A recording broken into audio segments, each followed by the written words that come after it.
ఇక మీదట నేనెప్పుడూ నీ కళ్ళలో నీళ్లు చూడకూడదు, సరేనా? రే, అమ్మాయికి తీపి తినిపించు. పెట్టా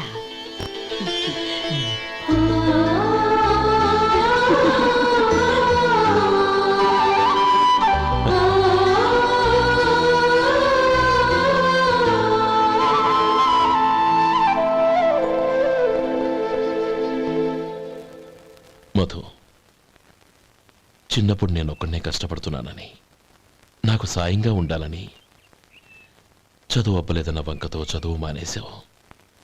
ఇప్పుడు నీ తమ్ముళ్ళిద్దరూ అభివృద్ధిలోకి వచ్చారు. మరుదులిద్దరికీ మంచి ఉద్యోగాలు వచ్చాయి. తన భర్త మాత్రం అలాగే ఉన్నాడని నీ భార్య బాధపడదు. చూడు మధు, చదువుకున్నోళ్లే వృద్ధిలోకి రావాలని ఏమీ లేదు. కృషి పట్టుదల ఉంటే ఎవరైనా ఏదైనా సాధించవచ్చు. నీకు తెలివితేటలున్నాయి. నువ్వు తలుచుకుంటే కానిదంటూ ఏదీ లేదు. పైగా నీకు సాయిగా మేమందరం ఉన్నాం.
రా బాబు రా. నమస్కారం అండి.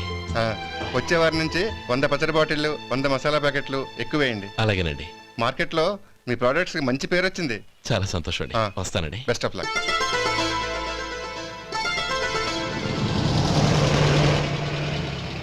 ఆ బాక్స్ లోపల పెట్టవా? అలాగే సార్. ఇక మీద మీ ఆర్డర్లు సగం వేయండి, సరిపోతుంది. అదేంటండి? మీ పచ్చళ్ళు అమ్ముడుపోక చాలా స్టాక్ అలాగే ఉండిపోయింది. ఇప్పుడు అందరూ రుచి పచ్చళ్ళు, రుచి మసాలానే అడుగుతున్నారు. మా నల్లుడి గురించి తక్కువగా అంచనా వేశారు కదా, ఇప్పుడేమంటారు? ఎలాగైతేనే అతను వృద్ధిలోకి వస్తే చాలు. వాళ్ళు బాగుంటే నాకు సంతోషమేగా. ఎవడ్రా వాడు? ఇన్నాళ్ళుగా వ్యాపారం చేస్తున్నాను, నిన్నగాక మొన్న వచ్చినోడు వాడు నాకు పోటీయా? వాణ్ణి పెరగనివ్వకూడదు. వాణ్ణి ఇక్కడికి రప్పించండి, నేను మాట్లాడతాను.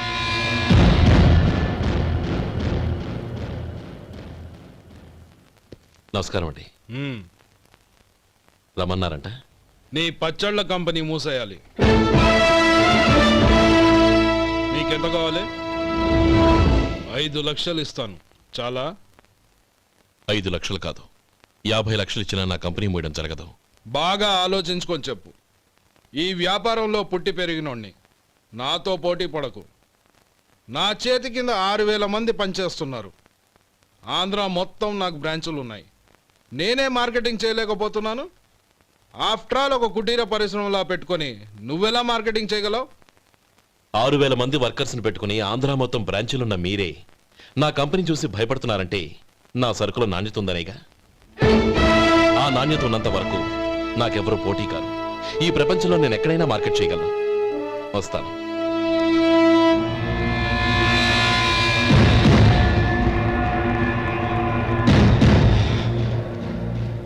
ఇక్కడ ఏం లేదండి. ఇక్కడ ఏం లేదండి. ఇప్పుడు ఊపిరి పీల్చి బిగపట్టు. నెమ్మదిగా వదిలి. ఓకే, లే. నెమ్మదిగా ఇలా వచ్చి కూర్చో. ఏం లేదు, మామూలు కడుపు నొప్పే. ఈ టాబ్లెట్స్ 3 రోజులు వాడు. ఎలా వాడాలో ఇందులో రాశాను. Token number 29. ఏమన్నారయ్యా? టౌన్ డాక్టర్ భయపెట్టేశాడు, ఆపరేషన్ అది ఇదని. కానీ ఈ డాక్టర్ బాబు ఏమీ లేదని చెప్పాడు. అలాగా? ఈ బాబు 10 కాలాల పాటు చల్లగా ఉండాల. రే సొంటి, వస్తున్నాయి. రే భగవంతుడి దయ వల్ల తమ్ముడు హస్తవాసి మంచిదని అప్పుడే పేరొచ్చిందిరా. తమ్ముడిని దగ్గరుండి జాగ్రత్తగా చూసుకో. పని హడావుల్లో పడి వేళకు భోంచేయడము. అబ్బే అదే లేదన్నయ్య. 1 గంటకల్లా పేషెంట్ కట్టు, భోజనం పెట్టు. అది అలా జాగ్రత్తగా చూసుకో. నేను చూసుకుంటాను కదన్నయ్య, నువ్వు వెళ్ళు. ఆహా.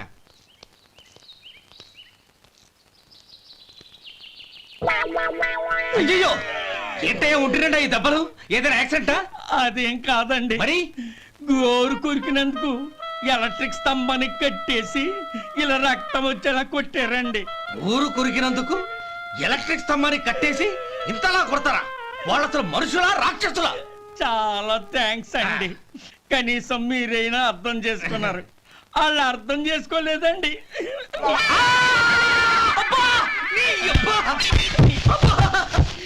గోరు కొరకడం అంటే ఇదా? నిన్ను కొట్టడం కాదురా, నిలువురా నరికేయాలి. ఈ అబ్బా సెప్టిక్ అవుతుందో ఏమిటో. మన 2 ఊర్ల పొలిమేరలో ఉన్న ఈ మల్లికార్జున స్వామి వారి దేవాలయం జీర్ణదశలో ఉందన్న విషయం మీ అందరికీ తెలుసు. ఇన్నాళ్ళు మీ ఊరు వాళ్ళు పట్టించుకుంటారని మా ఊరి వాళ్ళు, మా ఊరి వాళ్ళు పట్టించుకుంటారని మీ ఊరి వాళ్ళు దీన్ని ఇలా వదిలేశారు. ఈ గుడి మీ ఊరికి ఎంత ముఖ్యమో మా ఊరికి అంతే ముఖ్యం. కాబట్టి మన ఇరు గ్రామ ప్రజలు కలిసి దాన్ని బాగు చేయించి కుంభాభిషేకం చేయించాలనే సదుద్దేశంతో ఒక కమిటీని ఏర్పాటు చేశాం. ఈ కమిటీలో 2 గ్రామాలకు సంబంధించిన ప్రముఖులు ఉన్నారు. కమిటీ ప్రెసిడెంట్గా ఎవరిని ఎన్నుకోవాలనే విషయంలో శ్రీ గోపాలరావు గారి పేరు, శ్రీ లక్ష్మీపతి గారి పేరు పరిశీలనలోకి వచ్చాయి. అందువలన మేమందరం బాగా ఆలోచించి తర్జన భర్జనలు చేసిన మీదట శ్రీ గోపాలరావు గారే అన్ని విధాలా ప్రెసిడెంట్ పదవికి అర్హులని ఈ కమిటీ నిర్ణయించడం జరిగింది.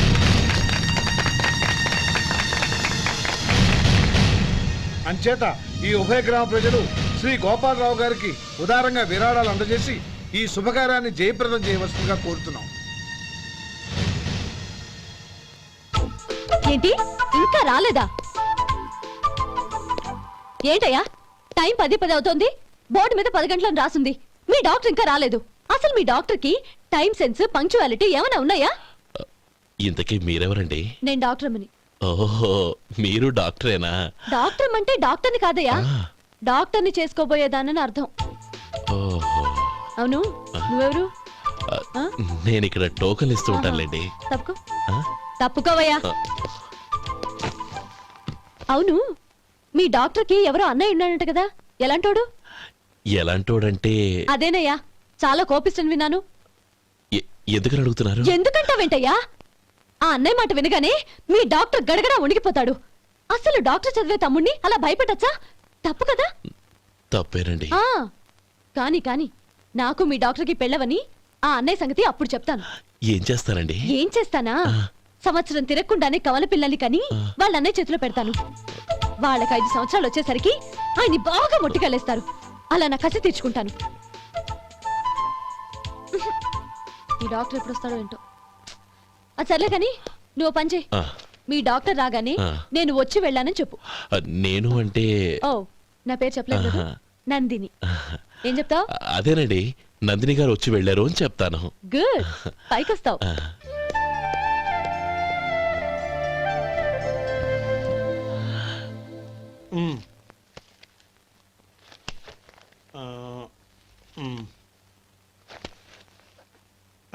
దీంతో మొత్తం 4,98,200 అయ్యాయి. పోతే నువ్వు ఇచ్చినంత ఇవ్వలేకపోయినా ఈ దైవకార్యానికి నా వంతు చందా 1800.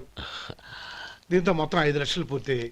సరేరా, నేను ఈ డబ్బు తీసుకుని పట్నం వెళ్ళి బ్యాంక్ లో వేసొస్తాను. అలాగే, నేను నీతో వద్దాం అనుకున్నాను రా, అనుకోకుండా సాయంత్రం ఇన్స్పెక్షన్ వచ్చింది. పర్వాలేదులే, వెళ్ళొస్తాను.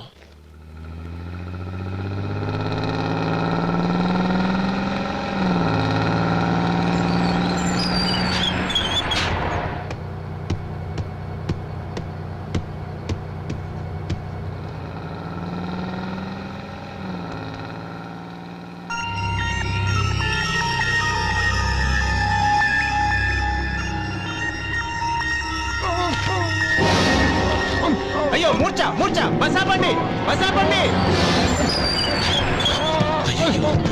ఇదిగోండి తాళం చేతులు గుర్తి. ఈ తాళాలు చేతిలో పెట్టండి. వీటి వల్ల ప్రయోజనం లేదు. నాలుగు ఖర్చుకోకుండా పళ్ళ మధ్య పెట్టడానికి గట్టిగా అది ఒకటి ఇవ్వండి. ఇదిగో ఇది చూడండి.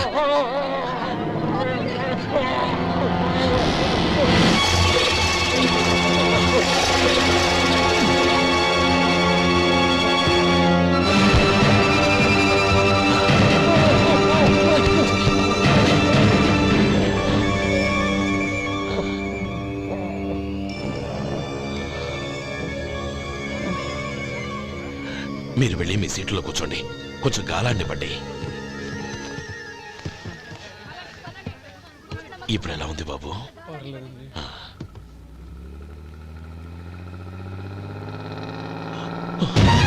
అయ్యో, నా బ్యాగ్ ఎవరైనా చూసారా? అందులో 5 లక్షలు ఉన్నాయి. నా బ్యాగ్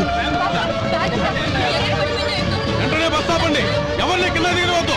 అందరినీ చెక్ చేయండి. నా అంచనా తప్పు కాలేదు. వాడి మంచితనమే వాడిని దెబ్బకొట్టింది. మన వాళ్ళని పంపించి గుడి తాలూకు డబ్బు కొట్టేశాడని పోలీస్ కంప్లైంట్ ఇవ్వండి. ఇప్పుడు ఆ స్టేషన్లో ఎస్ఐ వాడి తమ్ముడే. వాడే వెళ్ళి వాడి అన్నయ్యని అరెస్ట్ చేసి వీధుల్లో నడిపించుకు తీసుకురావాలి. అది నేను కళ్ళారా చూడాలి, మనసారా సంతోషించాలి. అయ్యా గోపాలం గారు, గోపాలం గారు, మీరు దేవస్థానం సొమ్ము దొంగిలించారని ఎవరో పోలీస్ కంప్లైంట్ ఇచ్చారంట. మిమ్మల్ని అరెస్ట్ చేయడానికి మీ తమ్ముడు గారు వస్తున్నారు.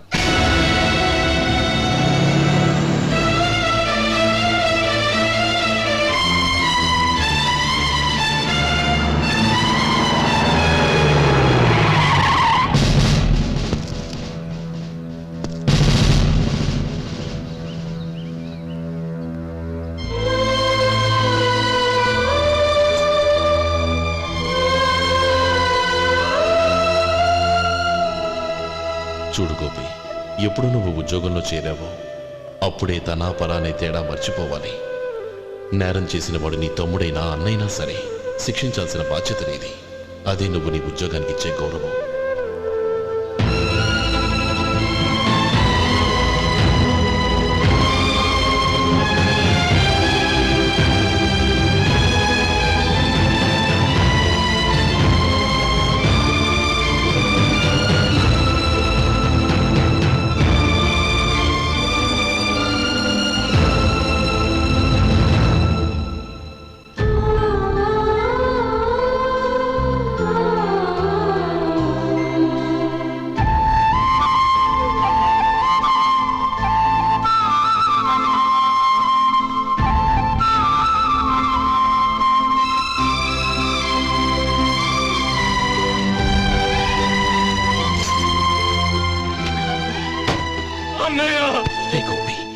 ఏమిట్రా ఇది?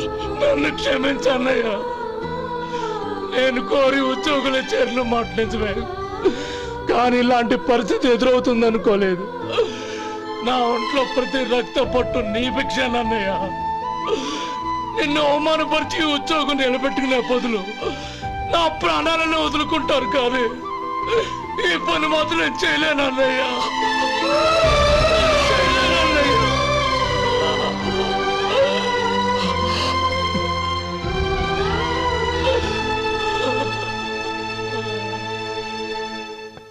ఏరా, ఇన్నేళ్లు కష్టపడి సంపాదించిన ఉద్యోగానికి రాజీనామా చేస్తావా?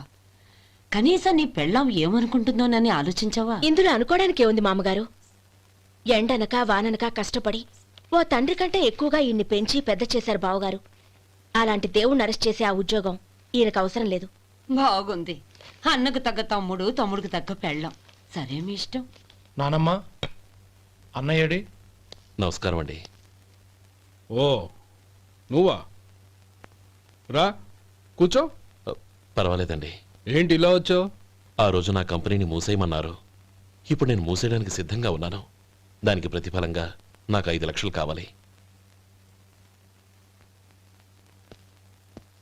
అలాగే, నీకు కావలసిన 5 లక్షలు నేను ఇస్తాను. చాలా థ్యాంక్స్ అండి. కానీ మీరు మీ కంపెనీని మూసేయక్కర్లేదు. సార్? అవును మిస్టర్ మధు, మీ అన్నగారికి జరిగిన అన్యాయం గురించి తెలుసుకున్నాను. మీ కుటుంబం గురించి కూడా విన్నాను. సహజంగా అందరూ ఐకమత్యానికి ఉదాహరణ రామలక్ష్మణులు అంటారు. కానీ ఆ రామలక్ష్మణులు ఎలా ఉంటారనేది పుస్తకాల్లో చదవడం తప్ప ఎవ్వరూ చూడలేదు. మీ అన్నదమ్ములను చూస్తే ఆ రామలక్ష్మణులు ఇలాగే ఉండేవారేమో అనిపిస్తుంది. అలాంటి కుటుంబానికి ఇలాంటి ఇబ్బంది రావడం నిజంగా దురదృష్టం. రామునికి హనుమంతుల్లా కాకపోయినా ఏదో ఉడతా భక్తిగా నా వల్ల వీలైన సహాయం ఈ 5 లక్షలు తీసుకో. మీ కంపెనీ పేరు మీదే అన్ని సరుకులు తయారు చేయండి. నేను వాటిని ప్రపంచమంతా మార్కెటింగ్ చేస్తాను. సార్ మీ రుణం ఉంచుకోను, తొందరలోనే తీర్చేస్తాను. స్నేహితుల మధ్య రుణాలేంటి మధు? We are friends.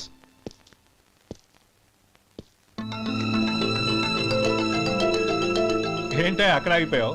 రా. నువ్వు మీ అన్నయ్యని అరెస్ట్ చేయడానికి అట్టెళ్ళావు, ఆయన లొంగిపోవడానికి ఇటు వచ్చారు. అవును, యూనిఫామ్ చేత్తో పట్టుకొచ్చావేంటి? సార్ నేను రే, ఈ మాత్రం దానికే బెదిరిపోయి ఉద్యోగం వదులుకుంటావా?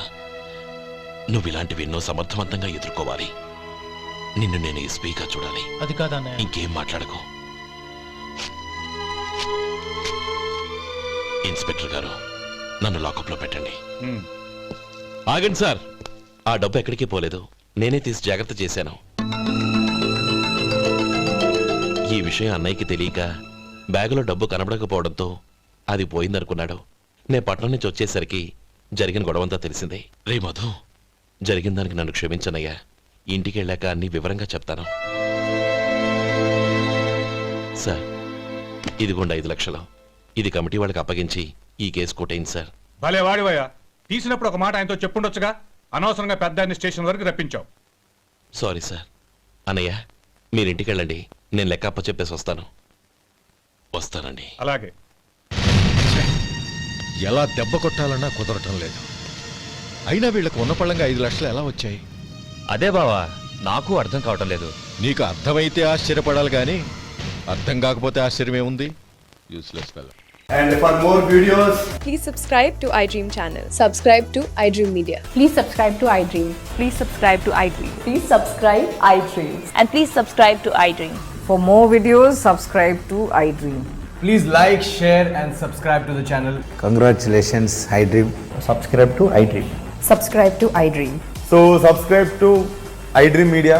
iDream ki iDream team andarki huge congratulations. Please subscribe iDream Media. Please subscribe to iDream.